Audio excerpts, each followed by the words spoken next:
Hare Krishna, everyone. Welcome back to the daily readings of Srila Prabhupada's books here at the Life Studios, Radha Lane, the sannyasi quarters, otherwise known as the priest residences, here in Houston, Texas, just across the street from Sri Sri Radha Nilamadava's beautiful temple. There's all kinds of guest devotees around, and Ram Navami was yesterday, and very bustling time for our community. Okay, we're going to take a little tour today through the forest of material enjoyment. Just in case you didn't get it the first two times that Jad Bharat explained it to Maharaj Rahugana, he's going to say it again just to make sure we got it right. Then it goes in deep. Okay, Sanatana Goswami's prayer about the Srimad-Bhagavatam, glorification. Srimad-Bhagavata Mahima Stotram, the glories of the Srimad-Bhagavatam. And it goes like this. Sarva Shastrabdi Piyusha, Sarva Vedaika Satpala, Sarva Siddhanta Ratnaja, Sarva Lokaika Drikprada. O nectar from the ocean of all scriptures, singular fruit of all the Vedas, rich mine of the precious gems of all conclusive truths. You are the only giver of sight to all the worlds. Sarva Bhagavata Prana, Srimad Bhagavata Prabho, Kalidwandotita Ditya, Sri Krishna Parivartita. O life air of all the Supreme Lord's devotees, O Master Srimad Bhagavatam, you are the sun risen in the darkness of Kali. You are the exact image of Sri Krishna. Paramananda Pataya, Prema Varshakshadayate, Sarvada Sarvasevyaya, Sri Krishnaya Namostume. I bow down to you who are supremely blissful to read. Your every syllable pours down a flood of prema. You can always be served by everyone. You are Sri Krishna himself. Madhika Bando Matsangin, Madguro Mad Mahadana, Mad Nistaraga Mad Bhagya, Mad Ananda Namostute. My only friend, my constant companion, my spiritual master, my great wealth, my savior, my good fortune, my source of ecstasy, I bow down to you. Asadu Saduta Dayin, Atini Chochatakara, Hanamuncha Gadachin Mam, Premna Rit Kandayospura. O bestower of saintliness to the unsaintly, O exalter of the most fallen, please never leave me. Always appear in my heart and my voice with pure love. Om Namo Bhagavate Vasudevaya. Om Namo Bhagavate Vasudevaya. Om Namo Bhagavate Vasudevaya. Om Namo Bhagavate Vasudevaya. Om Namo Bhagavate Vasudevaya. Om Namo Bhagavate Vasudevaya. All right, Srimad Bhagavatam, Canto 5, Chapter 14. The material world as the great forest of material of enjoyment. Summary. The direct meaning of the forest of material existence is given in this chapter. Merchants sometimes enter the forest to collect many rare things and sell them at a good profit in the city. But the forest path is always bedecked with dangers. When the pure soul wants to give up the Lord's service to enjoy the material world, Krishna certainly gives him a chance to enter the material world. As stated in the Prema Vivarta, Krishna Bahirmukhahaya Bhogavanchakori. This is the reason the pure spirit soul falls down to the material world. Due to his activities under the influence of the three modes of material nature, the living entity takes different positions in different species. Sometimes he is a demigod in the heavenly planets, and sometimes a most insignificant creature in the lower planetary systems. In this regard, Srila Narottam Das Thakur says, Nana Yoni Sadapyade. The living entity passes through various species. Kandarya Bhakshanakari. He is obliged to eat and enjoy abominable things. Tara Janma Ada Patyaya. In this way, his whole life is spoiled. Without the protection of an all-merciful Vaishnava, the conditioned soul cannot get out of the clutches of Maya. As stated in Bhagavad Gita, Manak Shastan Indriyani Prakriti Stani Karshati. Bhagavad Gita 15:7. The living entity begins material life with his mind and the 5 knowledge-acquiring senses, and with these he struggles for existence within the material world. These senses are compared to rogues and thieves within the forest. They take away a man's knowledge and place him in a network of nations. Thus the senses are like rogues and thieves that plunder his spiritual knowledge. Over and above this, there are family members, wife and children who are exactly like ferocious animals in the forest. The business of such ferocious animals is to eat a man's flesh. The living entity allows himself to be attacked by jackals and foxes, wife and children, and thus his real spiritual life is finished. In the forest of material life, everyone is envious like mosquitoes, and rats and mice are always creating disturbances. Everyone in this material world is placed in many awkward positions and surrounded by envious people and disturbing animals.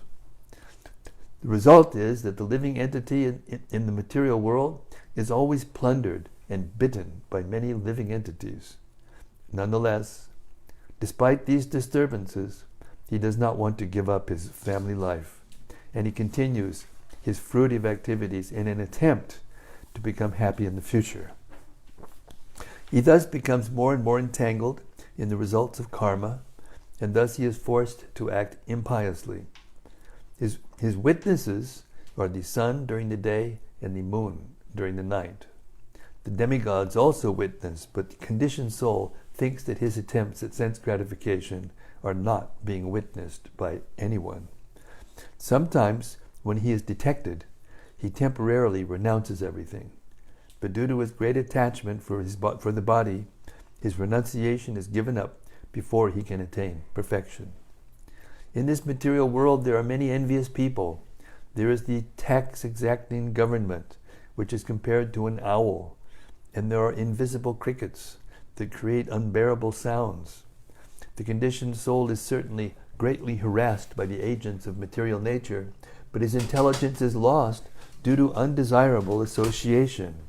In an attempt to gain relief from the disturbances of material nature, existence, he falls victim to so-called yogis, sadhus, and incarnations who can display some magic, but who do not understand devotional service. Sometimes the conditioned soul is bereft of all money, and consequently he becomes unkind to his family members. In this material world, there is not a pinch of actual happiness, for which the conditioned soul is longing life after life. The government officials are like carnivorous rakshasas who exact heavy taxes for the maintenance of the government. The hard-working conditioned soul is very saddened due to these heavy taxes. The path of fruitive activities leads to difficult mountains, and sometimes the conditioned soul wants to cross these mountains, but he is never successful, and consequently he becomes more and more aggrieved and disappointed. Becoming materially and financially embarrassed, the conditioned soul unnecessarily chastises his family. In the material condition, there are 4 principal needs, out of which sleep is compared to a python. When asleep, the conditioned soul completely forgets his real existence. And in sleep, he does not feel the tribulations of material life. Sometimes, being in need of money, the conditioned soul steals and cheats, although he may apparently be associated with devotees for spiritual advancement. His only business is getting out of the clutches of Maya, but due to improper guidance, he becomes more and more entangled in material dealings. This material world is simply an embarrassment and is composed of tribulations presented as happiness, distress, attachment, enmity, and envy. On the whole, it is simply full of tribulations and misery. When a person loses his intelligence due to attachment to wife and sex, his entire consciousness becomes polluted. He thus only thinks of the association of women. The time factor, which is like a serpent, takes away everyone's life, including that of Lord Brahma and the insignificant ant. Sometimes the conditioned soul tries to save himself from inexorable time, and thus takes shelter of some bogus savior. Unfortunately, the bogus savior cannot even save himself. How then can he protect others? The bogus saviors do not care for bona fide knowledge received from qualified brahmanas and Vedic sources. Their only business is indulging in sex and recommending sexual freedom even for widows. Thus they are like monkeys in the forest. Srila Shukadeva Goswami thus explains the material forest and its difficult path to Maharaj Parikshit.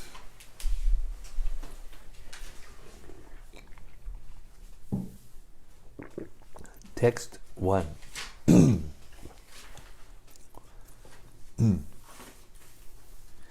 When King Parikshit asked Shukadeva Goswami about the direct meaning of the material forest, Shukadeva Goswami replied as follows.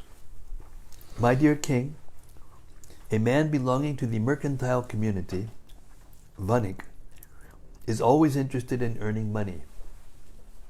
Sometimes he enters the forest to acquire some cheap commodities like wood and earth and sell them in the city at good prices. Similarly, the conditioned soul, being greedy, enters this material world for some material profit. Gradually, he enters the deepest part of the forest, not really knowing how to get out. Having entered the material world, the pure soul becomes conditioned by the material atmosphere, which is created by the external energy under the control of Lord Vishnu. Thus, the living entity comes under the control of the external energy. Daiva Maya. Living independently and bewildered in the forest, he does not attain the association of devotees who are always engaged in the service of the Lord. Once in the bodily conception, he gets different types of bodies, one after the other, under the influence of material energy and impelled by the modes of material nature, Sattvaguna, Rajoguna, and Tamaguna. In this way, the conditioned soul goes sometimes to the heavenly planets, sometimes to the earthly planets, and sometimes to the lowly planets and lower species. Lower planets and lower species. Thus he suffers continuously due to different types of bodies. These sufferings and pains are sometimes mixed. Sometimes they are very severe, and sometimes they are not. These bodily conditions are acquired due to the conditioned soul's mental speculation. He uses his mind and 5 senses to acquire knowledge, and these bring about the different bodies and different conditions. Using the senses under the control of the external energy, Maya, the living entity suffers the miserable conditions of material existence.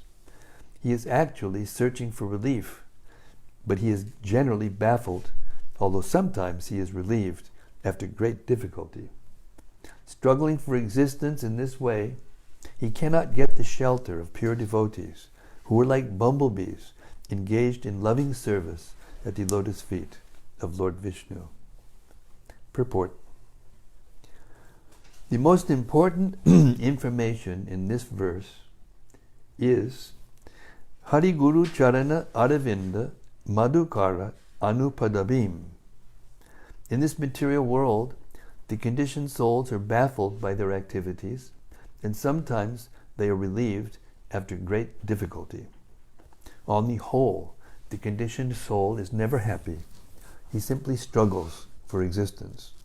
Actually, his only business is to accept the spiritual master, the Guru, and through him, he must accept the lotus feet of the Lord.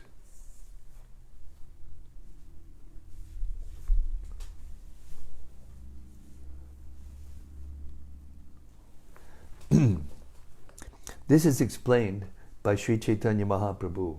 Guru Krishna Prasadi Boy, Bhakti Lata Bij. People struggling for existence in the forests or cities of the material world are not actually enjoying life. They are simply suffering different pains and pleasures, generally pains that are always inauspicious. They try to gain release from these pains, but they cannot due to ignorance. We're in the first paragraph, purport. Sarva. They try to gain release from these pains, but they cannot due to ignorance. For them it is stated in the Vedas, Tad Vijnanartam Sagarum Eva Vigachet. When the living entity is lost in the forest of the material world, in the struggle for existence, his first business is to find a bona fide guru who is always engaged at the lotus feet of the Supreme Personality of Godhead, Vishnu. After all, if he is at all eager to be relieved of the struggle for existence, he must find a bona fide guru and take instructions at his lotus feet. In this way he can get out of the struggle. Since the material world is compared herein to a forest, it may be argued that in Kali Yuga, modern civilization is mainly situated in the cities. A great city, however, is like a great forest. Actually, city life is more dangerous than life in the forest. If one enters an unknown city without friend or shelter, living in that city is more difficult than living in a forest. There are many big cities all over the surface of the globe, and wherever one looks, he sees the struggle for existence going on 24 hours a day. People rush about in cars going 70 and 80 miles an hour, constantly coming and going, and this sets the scene of the great struggle for existence. One has to rise early in the morning and travel in that car at breakneck speed. There is always the danger of an accident, and one has to take great care. In his automobile, the living entity is full of anxieties, and his struggle is not at all auspicious. Apart from human beings, other species, like cats and dogs, are also struggling very hard, day and night, for existence. Thus, the struggle for existence continues, and the conditioned soul changes from one position to another. For a while he is a child, but he has to become a boy. From a boy he has to change into a youth, and from youth to manhood and old age. Finally, when the body is no longer workable, he has to accept a new body in a different species. Giving up the body is called death, and accepting another body is called birth. The human form is an opportunity to take shelter of the bona fide spiritual master, and through him, the Supreme Lord. This Krishna consciousness movement has been started to give an opportunity to all the members of human society who are misled by foolish leaders. No one can get out of this struggle for existence, which is full of miseries, without accepting a pure devotee of the Lord. The material attempt changes from one position to another, and no one actually gains relief from the struggle for existence. The only resort is the lotus feet of a bona fide spiritual master, and through him, the lotus feet of the Lord. Text 2. In the forest of material existence, the uncontrolled senses are like plunderers. The conditioned soul may earn some money for the advancement of Krishna consciousness, but unfortunately, the uncontrolled senses plunder his money through sense gratification. The senses are plunderers because they make one spend his money unnecessarily for seeing, smelling, tasting, touching, hearing, desiring, and willing. In this way, the conditioned soul is obliged to gratify his senses, and thus all his money is spent. This money is actually acquired for the execution of religious principles, but it is taken away by the plundering senses. Purport. Purva Janmarjita Vidya Purva Janmarjitam Dhanam Agre Davati Davati. By following the principles of the Varnashram Dharma, one attains a better position in the material world. One may be rich, learned, beautiful, or high-born. One who has all these assets should know that they are all meant for the advancement of Krishna consciousness. Unfortunately, when a person is misguided, he misuses his high position for sense gratification. Therefore, the uncontrolled senses are considered plunderers. The good position one attains by executing religious principles is wasted as the plundering senses take it away. By executing religious principles under the laws of Varnashram Dharma, one is placed in a comfortable position. One may very easily use his assets for the further advancement of Krishna consciousness. One should understand that the wealth and opportunity one gets in the material world should not be squandered in sense gratification. They are meant for the advancement of Krishna consciousness. This Krishna consciousness movement is therefore teaching people to control the mind and 5 knowledge-acquiring senses by a definite process. One should practice a little austerity and not spend money on anything other than the regulative life of devotional service. The senses demand that one see beautiful things. Therefore, money should be spent for decorating the deity in the temple. Similarly, the tongue has to taste good food, which should be bought and offered to the deity. The nose can be utilized in smelling the flowers offered to the deity. And the hearing can be utilized by listening to the vibration of the Hare Krishna mantra. In this way, the senses can be regulated and utilized to advancing Krishna consciousness.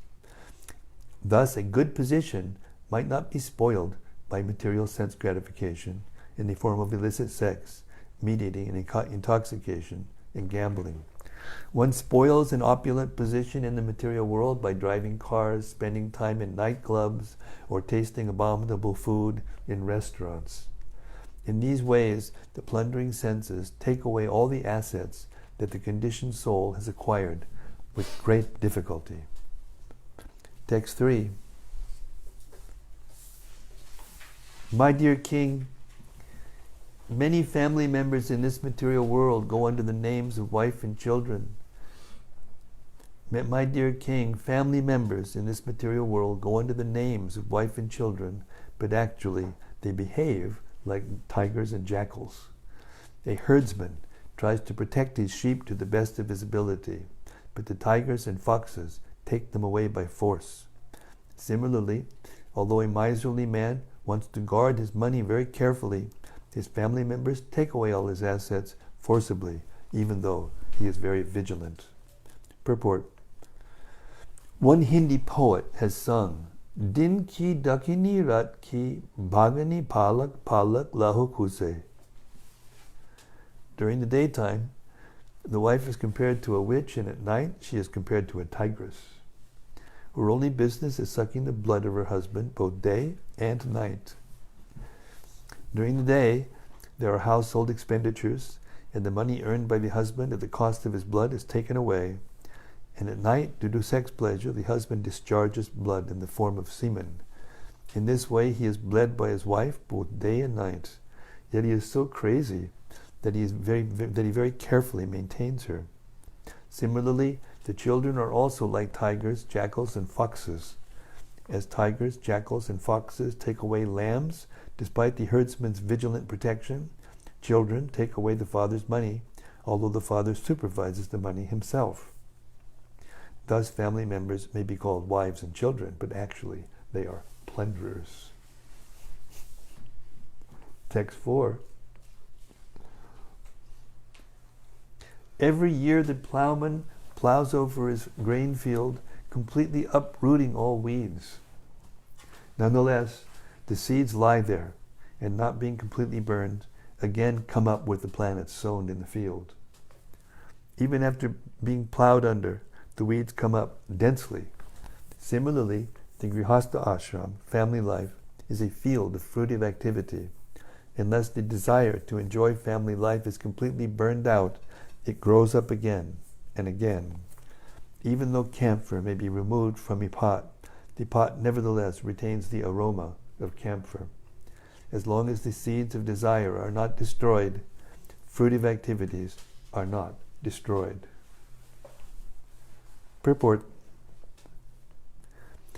unless one's desires are completely transferred to the service of the Supreme Personality of Godhead, the desire for family life continues even after one has taken sannyas. Sometimes in our society, ISKCON, a person out of sentiment may take sannyas, but because his desires are not burned completely, he again takes to family life, even at the risk of losing his prestige and disgracing his good name. These strong desires can be burned out completely when one fully engages in the service of the Lord in devotional service. Text 5. Sometimes the conditioned soul in household life, being attached to material wealth and possessions, is disturbed by envious men who are like gadflies and mosquitoes, and sometimes he is troubled by thieves who are like locusts, birds of prey, and rats. That's funny because I just saw lately I saw some article where one of the top positions in the United States, I won't mention which one, called one of his former employees a rat because he, said all kinds of things that he did that he didn't want people to know about.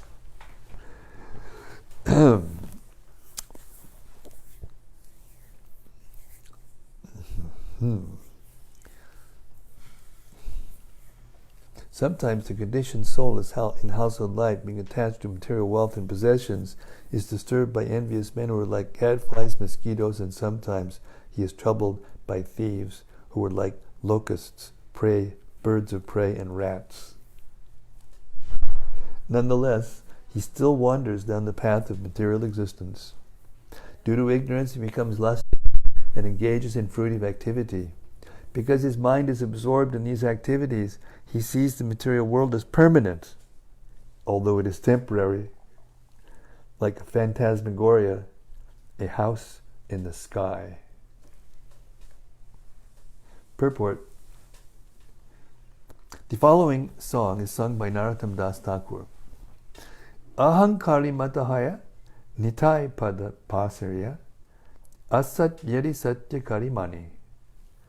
Due to forgetting the lotus feet of Lord Nityananda and being puffed up by material possessions, wealth and opulence, one thinks the false temporary material world to be an actual fact. This is the material disease.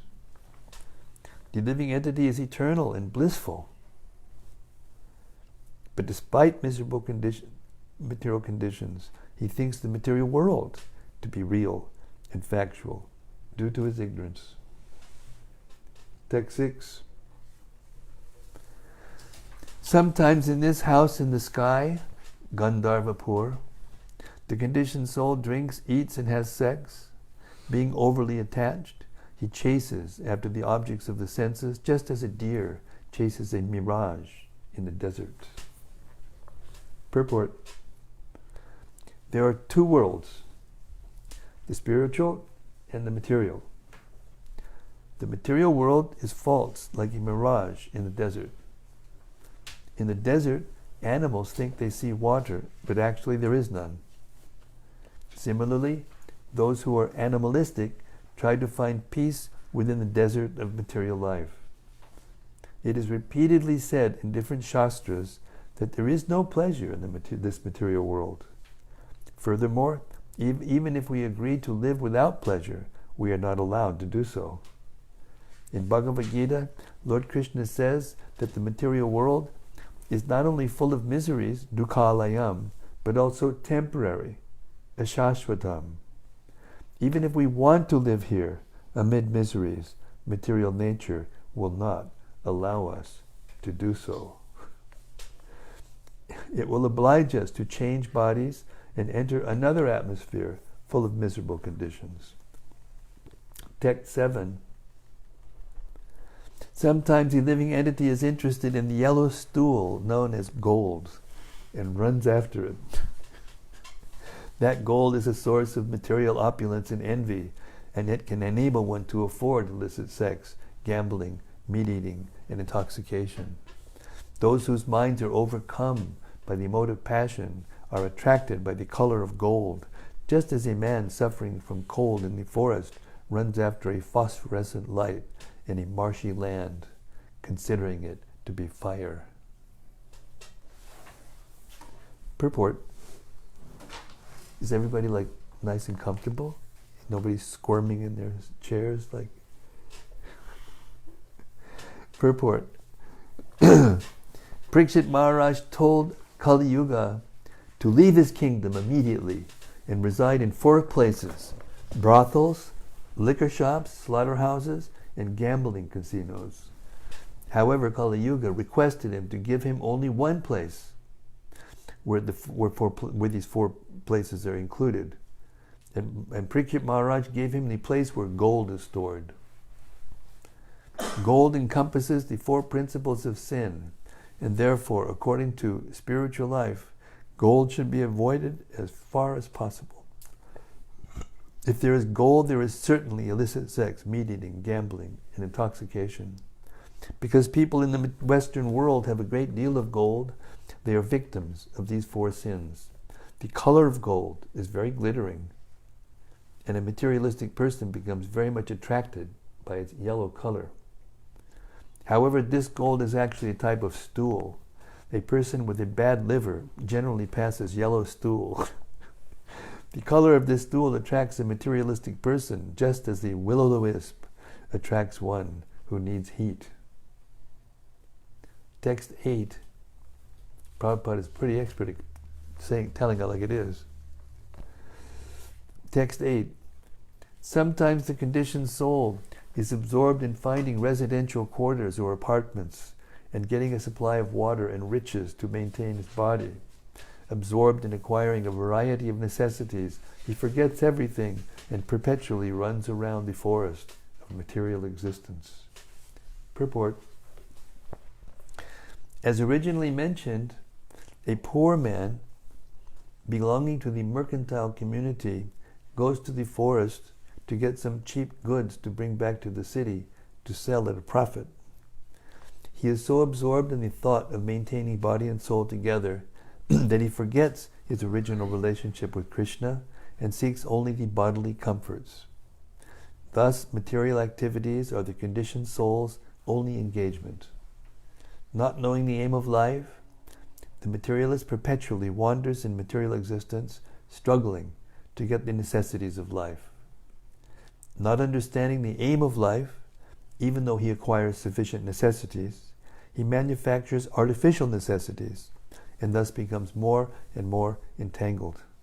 He creates a mental situation whereby he needs greater and greater comforts. The materialist does not know the secret of nature's ways. As confirmed in Bhagavad Gita 3.27, Prakrite kriyamanani gunai karmani sarvashaha ahankara vimudatma karta ham iti manyate. The bewildered soul, under the influence of the 3 modes of material nature, thinks himself to be the doer of activities which are in actuality carried out by nature. Due to lusty desire, the living entity creates a certain mental situation whereby he wants to enjoy this material world. He thus becomes entangled, enters different bodies, and suffers in them. Text 9.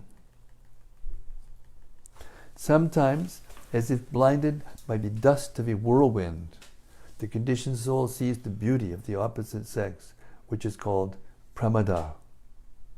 Being thus bewildered, he is raised upon the lap of a woman, and at that time his good senses are completely overcome by the force of passion. He thus becomes almost blind with lusty desire and disobeys the rules and regulations governing sex life. He does not know that his disobedience is witnessed by different demigods, and he enjoys illicit sex in the dead of night, not seeing the future punishment awaiting him. Purport. In Bhagavad Gita 7:11 it is said, Dharma viruddho bhuteshu kamosmi bharatarshava. Sex life is allowed only for the begetting of children, not for enjoyment. One can indulge in sex to beget a good child for the benefit of the family, society, and world. Otherwise, sex is against the rules and regulations of religious life. A materialistic person does not believe that everything is managed in nature, and he does not know that if one does something wrong, he is witnessed by different demigods. A person enjoys illicit sex, and due to his blind lusty desire, he thinks that no one can see him. But this illicit sex is thoroughly observed by the agents of the Supreme Personality of Godhead. Therefore the person is punished in so many ways. Presently in Kali Yuga, there are many pregnancies due to illicit sex, and sometimes abortions ensue. These sinful activities are witnessed by the agents of the Supreme Personality of Godhead, and a man and woman who create such a situation are punished in the future by the stringent laws of material nature. Daiviyesha gunamayi mamamaya duratyaya. Illicit sex is never excused, and those who indulge in it are punished life after life. As confirmed in Bhagavad Gita 16:20, Asurim yonamapana mudha janmani janmani mam aprapyaiva konteya tato yanchatamam gatim. Attaining repeated birth among the species of demoniac life, such persons can never approach me. Gradually, they sink down to the most abominable type of existence. The Supreme Personality of Godhead does not allow anyone to act against the stringent laws of material nature. Therefore, illicit sex is punished life after life. Illicit sex creates pregnancies, and these unwanted pregnancies lead to abortion. Those involved become implicated in these sins, so much so that they are punished in the same way the next life. Thus, in the next life, they also enter the womb of a mother and are killed in the same way. All these things can be avoided by remaining on the transcendental platform of Krishna consciousness. In this way, one does not commit sinful activity. Illicit sex is the most prominent sin due to lusty desire. When one associates with the mode of passion, he is implicated in suffering life after life. Text 10.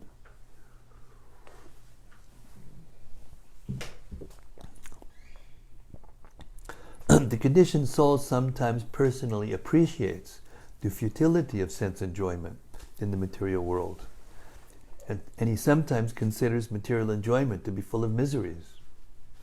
However, due to his strong bodily conception, his memory is destroyed, and again he runs after material enjoyment, just as an animal runs after a mirage in the desert.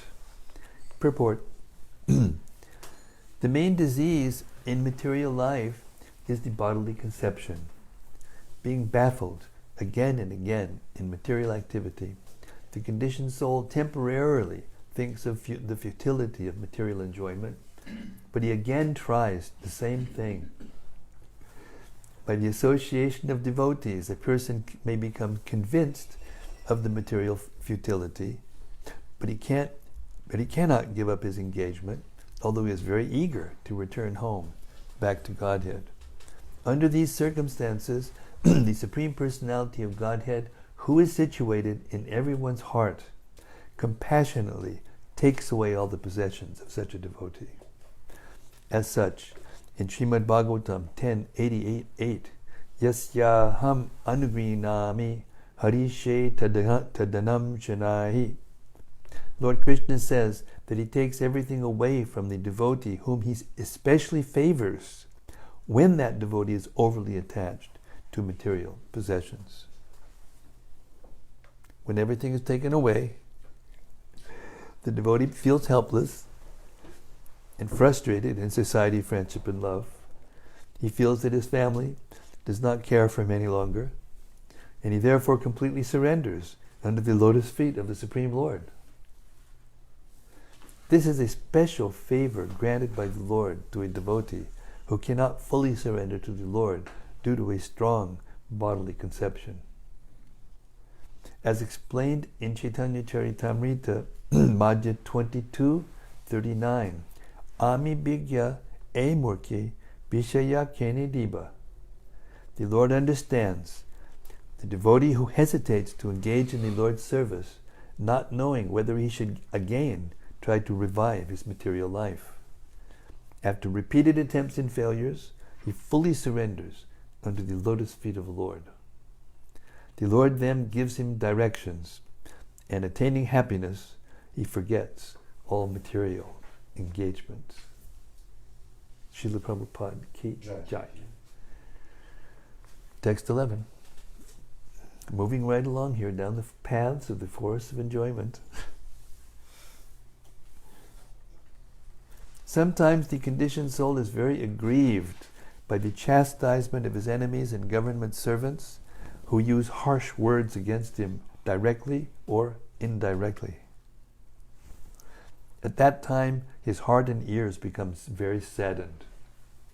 Such chastisement may be compared to the sounds of owls and crickets. Purport. There are different types of enemies in this material world. The government chastises one due to not paying income taxes. Such criticism, direct or indirect, saddens one, and sometimes the conditioned soul tries to counteract that chastisement. Unfortunately, he cannot do anything. Text 12. Due to his pious activity in previous lives, the conditioned soul attains material facilities in this life. But when they are finished, he takes shelter of wealth and riches which cannot help him in this life or the next. Because of this, he approaches the living dead who possess these things. Such people are compared to impure trees, creepers, and poisonous wells. Purport. The wealth and riches acquired through previous pious activities should not be misused for sense gratification. Enjoying them for sense gratification is like enjoying the fruits of a poisonous tree. Such activities will not help the conditioned soul in any way, neither in this life nor in the next. However, if one engages his possessions in the service of the Lord, under the guidance of a proper spiritual master, he will attain happiness both in this life and the next. Unless he does so, he eats a forbidden apple and thereby loses his paradise. Lord Sri Krishna therefore advises that one's possession should be given unto him. Yat karoshi, yaj jahosi, yaj jahosi dadasi yat tapasyasi konteya tat karushva mararpanam.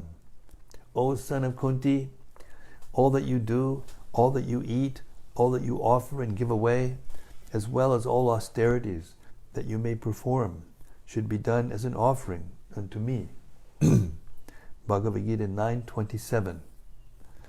Material wealth and opulence attained through previous pious activities can be fully utilized for one's benefit in this life and the next, if one is Krishna conscious. One should not try to possess more than he needs for the bare necessities. If one gets more than is needed, the surplus should be fully engaged in the Lord's service. That will make the conditioned soul, the world, and Krishna happy. And this is the aim of life.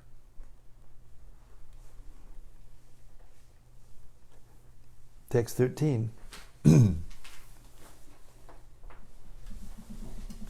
Sometimes to mitigate distresses in this forest of the material world, the conditioned soul receives cheap blessings from atheists. He then loses all intelligence in their association. This is exactly like jumping in a shallow river. As a result, one simply breaks his head. He is not able to mitigate his sufferings from the heat, and in both ways he suffers. The misguided conditioned soul also approaches so-called sadhus and swamis who preach against the principles of the Vedas.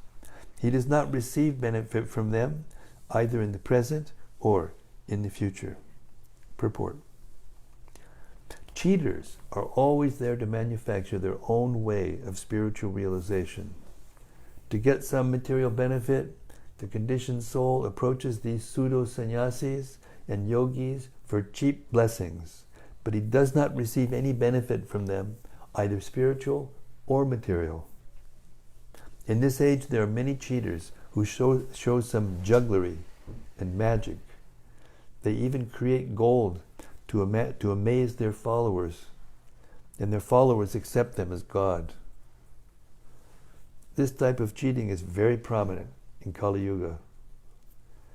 Vishwanath Chakravarti Thakur describes the real guru in this way: Sangsara dava nala lida loka tranaya karunya gana ganatvam praptasya kalyana gunarnabasya bande guru shri charanada vindam. One should approach a guru who can extinguish the blazing fire of this material world, the struggle for existence. People want to be cheated, and therefore they go to yogis and swamis who play tricks. But tricks do not mitigate the miseries of material life. If being able to manufacture gold is a criterion for becoming God, then why not accept Krishna, the proprietor of the whole entire universe, wherein there are countless tons of gold? As mentioned before, the color of gold is compared to the will-o'-the-wisp or yellow stool. Therefore, one should not be allured by gold manufacturing gurus, but should sincerely approach a devotee like Jad Bharat. Jad Bharat instructed Rahugana Maharaj so well that the king was relieved from the bodily conception. One time, they worshipped, what is his name, Sai Baba, because he could manufacture things, gold, and he always wore these big, like loose garments, and there was kind of like probably shelves of things underneath it. Anyway, so then Prabhupada pointed out, if he's so rich and can make gold, why does he have this incense business?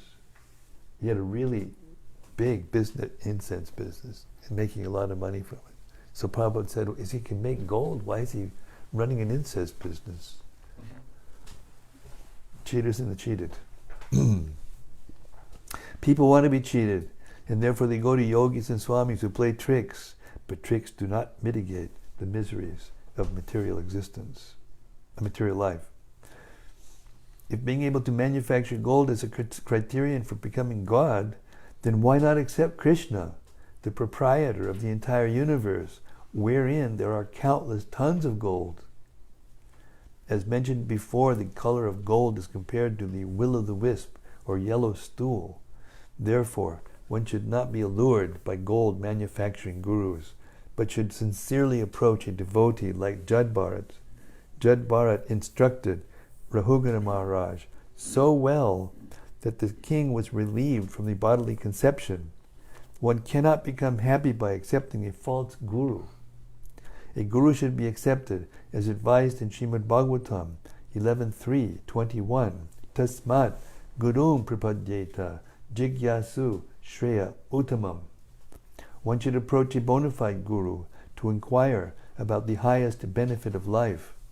Such a guru is described as follows. Shabde is described as follows. Shabde pari na nishnatam, cha nishnatam. Such a guru does not manufacture gold or juggle words. He is well versed in the conclusions of Vedic knowledge. Vidaishcha sarvar aham eva bedyaha. He is freed from all material contamination and is fully engaged in Krishna's service. If one is able to obtain the dust of the lotus feet of such a guru, his life becomes successful. Otherwise, he is baffled, both in this life and in the next. Okay, that's it. I can tell that there's only so much of this we can take. This is why the Bhagavatam class is a lot easier than this, because you only get one. When you're in a section like this, you only get one verse at a time. But here we get to hear a whole bunch of verses all at once. All right, kids. Time for the wonderful time of the open mic. Look, Sarva, our local saint, has got some things to say over there. I can see it in the twinkle in his eye. It's not so profound, but there's a verse that talks about jumping in a shallow river. Mm. And our friend Pranata Karuna said that he once jumped into a swimming pool. And it was more shallow than he thought, and he Landed on his head. messed up his back, right? So it's a very appropriate analogy. Yeah, there you go. Do you remember? Oh, you don't remember. This is before your time, Sarva. This was in Vrindavan. And we were going to different holy places. And Tripurari Swami jumped in a river from pretty far up. And it was a shallow river. It was heavy. Very heavy.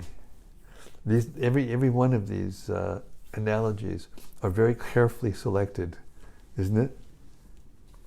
And if you're really honest and sincere, and you can remember things that have happened to you and things you've seen happen to others, you can see that this is painting a very clear picture of what's going on here.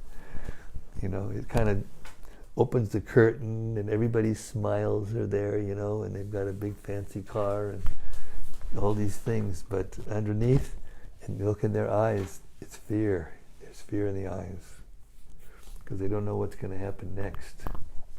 And the more they cover it over with these things, the more the fear increases. I heard a real story about some wedding where the groom got kind of intoxicated and he jumped into a pool and became paralyzed for the rest of his life. He injured himself. Wow.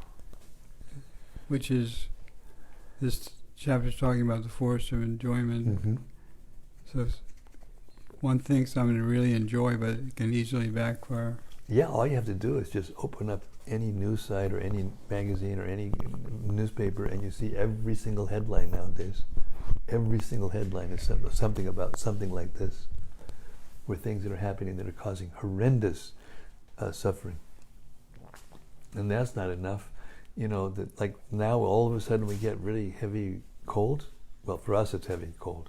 But up north, the reason it's cold here is because there's something happening up north, and it's Krishna's air conditioning system, you know. And when he turns on the air conditioning system, nothing you can do about it, you know. Yes, Hannah. Go ahead. Go for it. We read that gold was compared to yellow stool. My question was just to Play the devil's advocate. Yeah, exactly. Go ahead. In some pictures I've seen Prabhupada wear a gold ring, and you know, he probably wasn't all attracted like this paragraph was saying, but I was thinking about it, and it said that gold encompasses the 4 principles of sin, and therefore, according to spiritual life, gold should be avoided as far as possible. Now, I know this probably didn't affect Prabhupada, but I was just wondering. Well, not only did it not affect Prabhupada, but that gold was offered to Prabhupada with love. One time Prabhupada came into an airport, and they brought him in a Rolls Royce. And so he sat down in the special VIP section, and the journalists came and started asking questions. And they said to him, you know, why are you riding around in such a fancy car? I thought you were supposed to be renunciate and detached into these things. And Prabhupada said, well, I think the car wasn't good enough. It should have been solid gold. And then he explained to them that his disciples are worshipping him as a representative of God. Not that he's God, but just like when a big representative of government shows up somewhere, there's all kinds of security arrangements and red carpets and special, cutlery and all kinds of special things. Because it's natural. You offer respect to the government, to the persons who are providing everything. It's natural. So yeah, gold has that effect to a person who's using it for sense gratification. But did you know how many of those watches he gave away to other persons or disposed of, like it was just nothing? Did you know that? Yeah, he never kept anything very long. He would just give it away. So he wasn't accumulating things. He wasn't hoarding it. The gold that is hoarded is a cause of suffering, but gold that is used in Krishna's service is a cause of actual pleasure.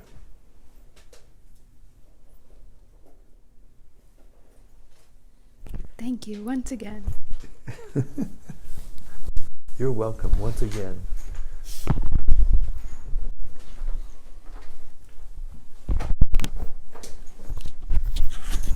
Hare Krishna. Haribol, Pandita. Thank you. Haribol. I just wanted to... He told me this morning that he was looking forward to hearing this chapter. Yeah, I actually experienced... I cannot wait to hear about the Forest of Enjoyment. I wanted to reflect on the section about when Krishna forces someone to surrender by taking all his things away. I thought it was really profound and relatable, some of the details that were given, how the things are taken away and how the person feels. But one thing that stuck out was that he said it's because of, they can't fully surrender because of a strong bodily conception. So we hear that it's the special mercy of the Lord to put you in that position, but then also because you're overly attached that he has to do that. And I just thought it was kind of profound. Very profound. And we'll use an example again in Prabhupada's life, which is even more profound. And that is that he doesn't necessarily take away things from a devotee for that kind of reason. He does it for another reason also. That's to prepare the devotee for doing something profound. In 1978, I was with Giriraj Maharaj. Actually, I'm spending more time in Ben than I am with him here, and he's here in the building. Hare Krishna. So, and there was this very awkward situation that developed in the temple. We had tenants in the property in Bombay, and a couple of the tenants were allowing illicit people to live there, people who were real nasty people, and it was really difficult to get rid of them because it's India, it's hard, it's squatters' rights and all that kind of stuff. And so there was this one person who was really harassing everybody, coming into the temple, going out of the temple, asking for money, and just doing all kinds of nonsense. And at one point, he organized a bunch of gundas to come and to cause a disturbance in the temple. Yeah, and they were starting to make, like fights, and it was really chaotic. And it's like a mob kind of scene, mob violence. And one of the chokidars, one of our chokidar means guards. He was confronted by this guy, and to this day, no one knows exactly what happened, who did what to who, but somebody got whacked over the head with this stick, and his head cracked open and he died right on the spot. And that was it. Like it was like a siege, and about 3 or 4 devotees got put in jail. And Giriraj Maharaj and I had to go out and try to solicit support, because at that time, there were people who were spreading rumors about us that the Hare Krishnas are being, funded by the CIA, and the chakra on top of the temple was actually some kind of radar thing that they were beaming down, and underneath the things there were stashes of guns and drugs and all those things. I mean, it was really heavy, and people are very susceptible. I mean, you wonder why people are following Trump, even though every word out of his mouth is a lie, practically, because people do. That's the nature of this material world. The followers follow the leaders. So anyway, we went to this one person's office actually. His name was Pranlal Bogilal, and he was a highly aristocratic, old-moneyed gentleman. And we went there to get his support and to get his both his political support and his good name and also funds and everything, because we had to fight all kinds of battles. And so we were in his office, and he was talking to us about Prabhupada. And he said, "You don't actually know, how qualified your Prabhupada was. You can't, understand because you're young Americans and this and that." But he said he was so expert. He could have been the richest person in India. He could have been another Birla. He was so expert. And then he said, but Krishna took those things away from him, so that he would have all his energy to put into spreading Krishna consciousness all over the world. So Prabhupada ended up in Vrindavan for 9 years practically with nothing, no money, no material possessions at all, and just thinking and planning how to spread Krishna consciousness around the world. And he wrote the first 3 volumes of the Bhagavatam there by himself with a little clunky typewriter, one of these cluck, cluck, cluck, cluck, cluck, cluck, cluck, cluck. And he was using every single scrap of paper he had. He front and back, corners, margins, everything. And one time one of his godbrothers asked him to come and live in the temple in one of the ashrams in Delhi and help oversee it and take charge of their monthly publication, some kind of publication. And Prabhupada said, "Yes, I'll do it if you can give me a dhoti, because I can't be in public with what I have to wear." Because he says, try to understand, Prabhupada was an aristocratic family. So then the idea that I'm trying to put across is that, Krishna took everything away from him, but as soon as he was ready and he came out and he was prepared and he just gave himself completely to the mission. He already did, but I mean literally going to America and doing the thing he did. And then Krishna started giving him things. For a year he tested him, because this is another reason that Prabhupada Krishna will do this. Take away something from you so he'll test you.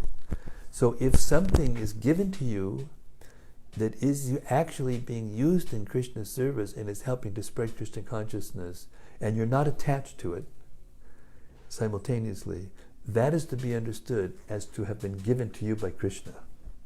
So Krishna takes things away to test you, and then he'll give you, after you're tested, the world.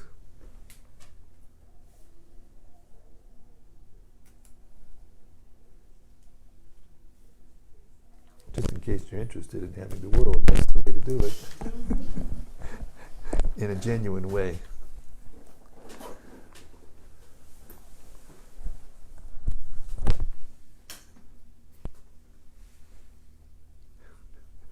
I saw you screaming during this reading. Squirming a little bit. Yeah. It's heavy, it's hard to hear what this material world is, because we're so convinced and we want so many things and we want to be comfortable in so many ways, and then we're told verse after verse, actually it's not like that, it's like this. Go ahead. Wait, but Honest John had something to say. He did. I remember he was fighting for the mic over there. Oh, just basically, me and him were on the same track. I was gonna the main disease in material life is bodily conception. You know, a lot of people accomplish a lot of things in life, like philanthropy and stuff like that, and it's all geared to material benefits. It's not, you do something, you give somebody, you heal them, heal their body, but you don't, address the soul. It's kind of a waste. It's a wasted effort. And I know it's touched upon in other parts, but it's a pretty deep sentence just to be kind of meditated on. You can't really comprehend it the first, just reading that. You don't really realize how deep you are in the bodily conception. Sorry. Anyway, that's all I had to say. Anyway, that was pretty profound. Very nice. Could you read the sentence again? The main disease in material life is the bodily conception. That's it. Material body is the source of our problems, period. And we don't need it, but we're convinced by the material nature that we do.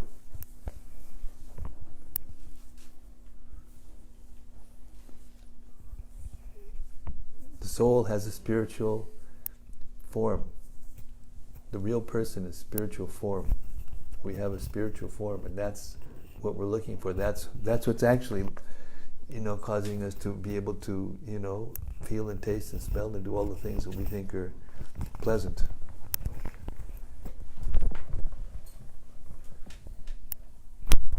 It's not the body. The body's just.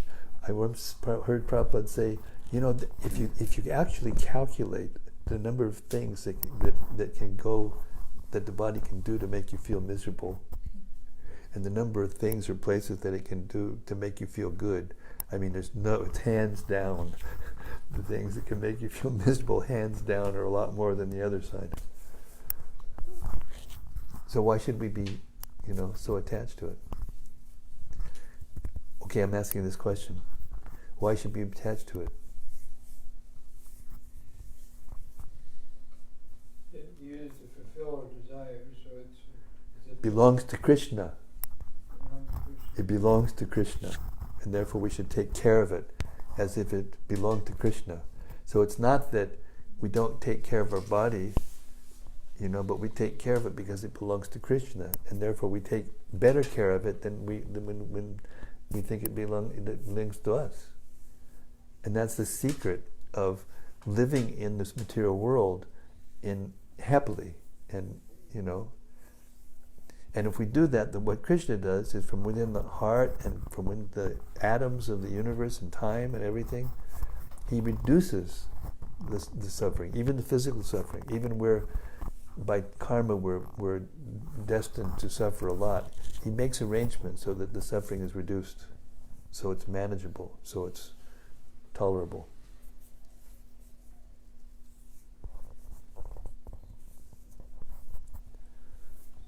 Sarva.